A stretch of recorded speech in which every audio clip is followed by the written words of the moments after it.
Home Affairs Minister Dr. Aaron Motsoaledi wants the Special Investigating Unit to probe a top Northwest government official. It is believed that Kudakwashe Mpofu, who is a Zimbabwean national, managed to gain employment with a fake residency permit. Mpofu has been fighting to stop the department from deporting him back to Zimbabwe. He previously filed papers in the High Court in Pretoria to force Motsoaledi and the Director General, Tommy Makhode, to declare his residence documents valid. The question is, how did he manage to get a top job with an alleged fake documents, and why verifying academic qualifications and documents has become so critical? Martin Hall is joining us this morning, Executive Director at Advanced Secure Technologies, to have this conversation. Martin, good morning. Thank you so much for making time for us. Ordinarily, what is the procedure that should be followed once an advertisement is issued for such a top post as the CFO? Well, ideally what should happen is that the qualifications of every candidate should be verified. But traditionally that's very difficult to do because verification processes are long and laborious. And so that's where the problem originates, in the difficulty of verifying qualifications. And this is a world problem. It's not just a South African problem. It's a difficulty in every country in the world. Why is it so difficult for a government entity to do it if they have access to all of the portals that are available, including the population portal? Well, the responsibility in South Africa lies with the South African Qualifications Authority, but traditional verification processes can take up to 20 or 30 days and can be laborious. And this is why overwhelmingly employers don't verify the qualifications of candidates before they appoint them. Yeah, well, in this particular case, Kudakwashe had been working for the department for 3 years in that position as CFO. And last year already, when he was notified by the Department of Home Affairs that the documents that he have are purported to have been obtained fraudulently, he went to court to challenge that particular decision. However, though, again, back to the department in question that hired him, shouldn't the department have done its own due diligence before getting to such a point, even after the decision was taken by the Department of Home Affairs to investigate him? Yes, it should. And what the good news on this situation is that it's becoming much easier to do so. And that's because new digital technologies that are beginning to be adopted in all parts of the world, including here in South Africa, allow a department, an employer, to verify qualifications very quickly and almost immediately online, on screen. So this sort of problem is becoming more and more inexcusable as these new technologies become available. Yeah. What about the banks? Because Kudakwashe would have had a bank account. Shouldn't the banks also have picked this up according to their Know Your Clients rule, the KYC? Shouldn't the banks have picked this up as well, that there's an issue here? Yes, they should, but in defense of the banks are primarily concerned with preventing fraudulent transactions out of bank accounts, and that has to be their focus on their technology. And they are making the assumption that if you verify your identity on, for instance, a banking app or by using a password, that you are indeed who you say you are. And, they're focusing on their particular business. But the question of qualification verification is really a speciality in itself. And as I'm mentioning, it's becoming increasingly easy to do with these new digital technologies that are available. Sure. Of course, with this one, we wouldn't expect of the bank to look at the qualification of the individual, but whether this person is part of the population register, because, again, the banks have access to those documents or that data. Yes, that's true. Yes, that is indeed true. And, of course, that should have raised, that sort of verification should have raised warning signs. And that should have prompted a more thorough investigation into the credentialing and legitimacy of the person in question. Yeah.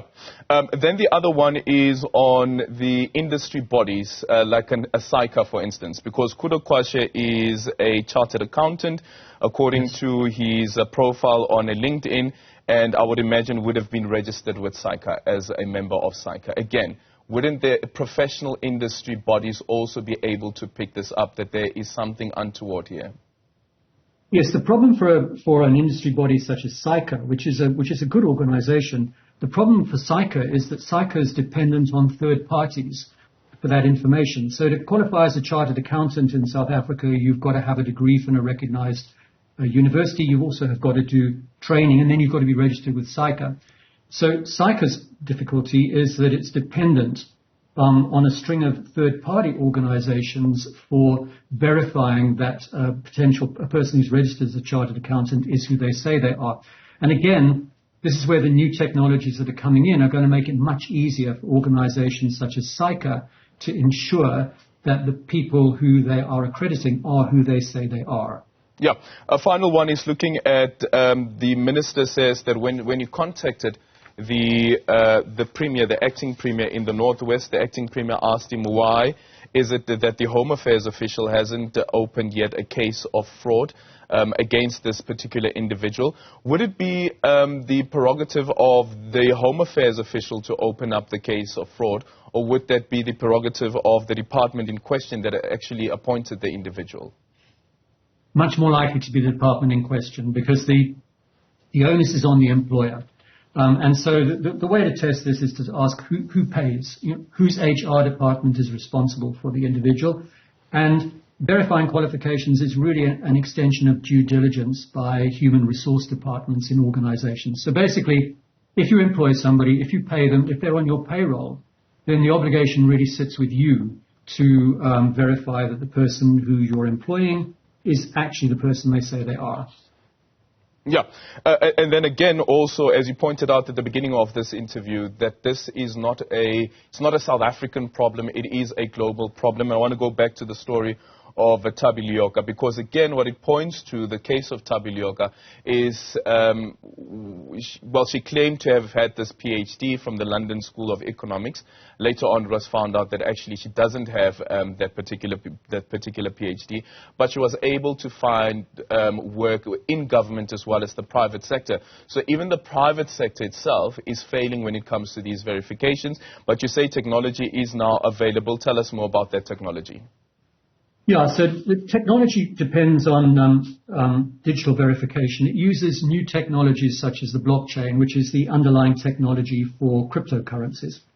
And what this does is that it gives a unique identifier to every person who gets a qualification, and that can very easily then be checked online.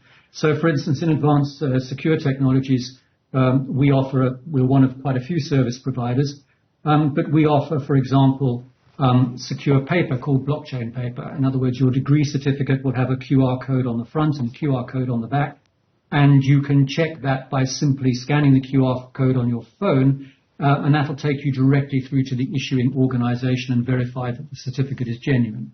And as this begins to evolve, we can imagine a situation where a doctor, a dentist, a chartered accountant might well have their certificate on the wall, but they'll have a QR code.